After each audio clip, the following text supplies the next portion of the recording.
আসসালামু আলাইকুম রহমতুল্লাহি বারাকাতুহু। নতুন কিছু আপডেট আপনাদেরকে দেওয়ার চেষ্টা করি। দেশটা কারো বাপের না, বাংলাদেশটা যেরকম আমার সেরকম আপনার। এখানে আমি যেভাবে অধিকার খাটাতে পারবো আপনিও সেরকম অধিকার খাটাতে পারবেন। এখানে যেরকম আমি আমার মতো চলতে পারবো ঠিক আপনি আপনার মতো চলতে পারবেন। কিন্তু এখানে কিছু ইসলামী ধর্ম নিষেধাজ্ঞা নিয়ম নীতি রয়েছে, ওগুলো কিন্তু অবশ্যই মেনটেন করতে হবে। রাসূলুল্লাহ পাক সাল্লাল্লাহু আলাইহি সাল্লাম যখন মক্কার মধ্যে ইসলাম প্রচার করতেছে, তখন কিন্তু মক্কার কাফেরগণ ইহুদিগণ রাসূলুল্লাহ পাক সাল্লাল্লাহু আলাইহি সাল্লামের শরীর মোবারকে পাথর নিক্ষেপ করতেছিল। অথচ রাসূলুল্লাহ পাক সাল্লাল্লাহু আলাইহি সাল্লাম চাইলে কিছু একটা করতে পারতো, হয়তো গালিও দিতে পারতো, হয়তো বা ওনাকে যারা মারতেছে তাদেরকে ওয়াসওয়াসা দিতে পারতো, অথবা উনি লাঠি আঘাত করতে পারতো, অথবা কোনো না কোনো একটা কিছু করতে পারতো। 100 জনের থেকে কমপক্ষে 2 জনকে হইলেও আঘাত করতে পারতো, কিন্তু উনি কিছু করে নাই। উনি শান্তির বার্তা পৌঁছায় দেওয়ার জন্য, ইসলাম ধর্মটা পৌঁছানোর জন্য মক্কার জমিনের মধ্যে কি করতেছে, ইসলাম প্রচার করতেছে। উনি চাইলে মারতে পারতো, কিছু বলতে পারতো, কিন্তু বলে নাই। কেন? ইসলাম কোনো মারামারির ধর্ম না, ইসলাম হচ্ছে শান্তির ধর্ম। তো উনি কি করেছে, উনি মক্কা থেকে মদিনায় হিজরত করছে কিছু সময়ের জন্য। তখন ওনার দলবল যখন বড় হয়েছে, মদিনার মধ্যে যখন ইসলাম প্রচার করতে গিয়ে অনেক বড় একটা যখন দল ক্রিয়েট হয়েছে, তখন উনি মক্কার জমিনে আসছে। এবং ইহুদিরা তখন মনে করেছিল যে রে আমি তো আমরা তো তখন মানে এই মোহাম্মদ ইবনে আরবি আলাইহিস সালাতু ওয়াসসালামকে আমরা আঘাত করেছিলাম। ওনার তো দল এখন বড় হয়েছে, উনি এখন আমাদেরকে হয়তো পায়ের তলা পিষে ফেলতে পারে, উনি আমাদেরকে আঘাত করতে পারে। তো ওনারা লুকিয়ে যেতে চাচ্ছিল। তেমন অবস্থায় মোহাম্মদ ইবনে আরবি সাল্লাল্লাহু আলাইহি সাল্লাম উনি বলতেছে যে আমি তোমাদেরকে মারার জন্য আসি নাই, আমি তোমাদেরকে আবার আগের মতো ইসলাম ধর্মের মধ্যে শামিল করানোর জন্য আসছি। ইসলাম ধর্ম কোনো মারামারির ধর্ম না, সংগঠন না। ইসলাম হচ্ছে যে শান্তির ধর্ম। আমি ওইটার বাণী পৌঁছে দেওয়ার জন্য আসছি আল্লাহর তরফ থেকে। ইয়া আল্লাহ কি তরফ সে শাহজালাল ইয়ামানি, শাহপরান ইয়ামানি ইসলাম ধর্ম প্রচার করেছিল। ওনারা শান্তির ধর্ম প্রচার করেছে, সবাই দেখেছে। লাখ লাখ মানুষ ইসলাম ধর্ম গ্রহণ করেছে। সেই বাংলাদেশের জমিনের মধ্যে থেকে আমরা একই ধর্মের মানুষ আকীদা ভিন্ন হতে পারে। যেমন আমি যে এখন লেখালেখি করছি, আমার এই লেখা আপনার পছন্দ হইতেও পারে, নাও হইতে পারে, এটা স্বাভাবিক। কিন্তু এর মানে এই না যে আমার লেখাটা ভুল, আবার এই মানে এই না যে আমার লেখাটা সঠিক। কিন্তু এটা বিশ্লেষণ, এটা রিসার্চের মাধ্যমে আমি সঠিক ভুলটা বের করতে পারবো। ঠিক আমার কথাটা ওই জায়গায় যে আমরা বাংলাদেশের জমিনে আমরা হচ্ছে যে কি বলছে, রসুল পাক বলছে যে একজন মুসলমান অপর মুসলমানের ভাই। তো সেই জায়গায় আমরা ভাই ভাইকে খুন করতেছি কেন? ক্ষমতার লোভে, রাইট? ক্ষমতার লোভ কার মধ্যে নেই? আমার মধ্যে ক্ষমতার লোভ আছে।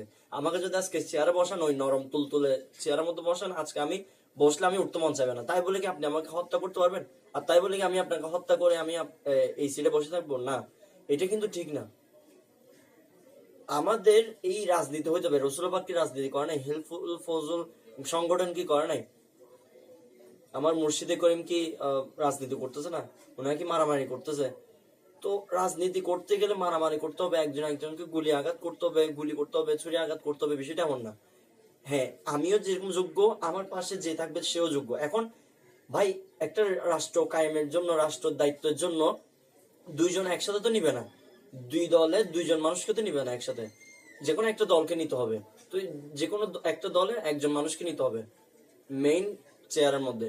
তো সেই জায়গায় আমাদের দেশের মধ্যে এখন নির্বাচন যেহেতু আসতেছে, প্রায় 4 থেকে 5টা দল ক্রিয়েট হয়েছে। আমি যত দেখছি আগের দল সহ এখনের দল সহ টোটাল মানে 5টা হইলেও 5জন, মানে 5টা দলতে 5জনের মাথা আছে।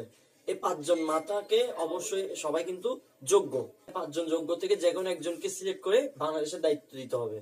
তাই বলে কি আমি 4জনকে মারি, 5জনের যিনি একজন মাথা থাকবে উনি আমি বসে যাবো? না। এখন যোগ্যতা কার মধ্যে আছে, যোগ্য কোন ব্যক্তি, এটা ডিসাইড করার জন্য গণতান্ত্রিক দেশ বাংলাদেশ। এই গণতান্ত্রিক মানে হচ্ছে যে সবার থেকে অনুমতি নিয়ে, সবার একটা মতামত নিয়ে যিনি সিলেক্টেড হবে তিনি হবে আগামী প্রধানমন্ত্রী, তিনি হবে আগামীর রাষ্ট্রপতি, তিনি হবে আগামীর ভূমিমন্ত্রী, তিনি হবে আগামীর শিক্ষামন্ত্রী। তো সেই জায়গায় আমরা কি করছি? একজন একজনকে হত্যা করছি কেন?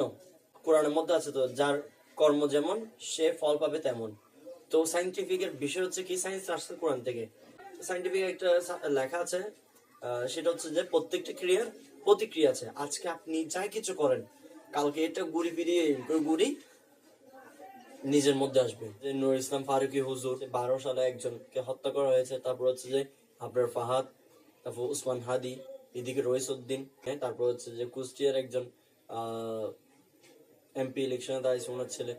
কেন এই তো হত্যাকাণ্ড, এগুলো কি করে দিন শেষে কি লাভ হবে? আপনি আজকে হত্যা করছেন, কালকে দেখবেন যে আপনার দল জিতে নাই।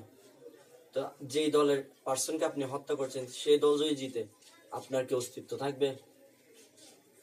আমরা সবাই এখানে আমরা দেখি না তো, আমরা কে হিন্দু, কে বৌদ্ধ, কে খ্রিস্টান, কে মারমা, কে চাকমা, এটা তো দেখি না। তো না দেখলে যেভাবে আপনারা একসাথে চলাফেরা করি, আমরা যেভাবে একসাথে চলাফেরা করি, আপনারা যেভাবে একসাথে চলাফেরা করেন, ঠিক সেম মানে রাজনৈতিক দিকটাও আপনারা এভাবে নেন না। এভাবে যদি নেন, দেখবেন আগামী বাংলাদেশ অনেক সুন্দর হবে। সবাই মিলেমিশে কাজ করব। আমার বার্তা এতটুকুই। আমি কোনো রাজনৈতিক দল করি না, করবও না, করার ইচ্ছাও নাই। আল্লাহ যদি কবুল করে তখন, কিন্তু এখন না। তাই বলে কি আমি রাজনৈতিকের বাইরে, বিষয়টা এমন না। আমারও চিন্তা, আমিও রাষ্ট্রবিজ্ঞান নিয়ে পড়ালেখা করতেছি। রাষ্ট্র কায়েমের ক্ষেত্রে আমারও কিছু অবদান আছে বলে আমি মনে করি। সেই সুবাদে আপনাদেরকে কিছু বলতে পেরেছি বলে আমি আশা রাখি। এভাবে যদি মেনটেন করতে পারেন, ইনশাল্লাহ আগামীর বাংলাদেশ সুন্দর হবে বলে আশা রাখি। ভালো থাকবেন, সুস্থ থাকবেন, দোয়া রাখবেন। আমার কোনো কথা যদি কষ্ট পেয়ে থাকেন, ক্ষমা দৃষ্টি দেখবেন। এটাই আশাবাদী। আল্লাহ হাফেজ। আসসালামু আলাইকুম ওয়া রাহমাতুল্লাহি ওয়া বারাকাতুহু।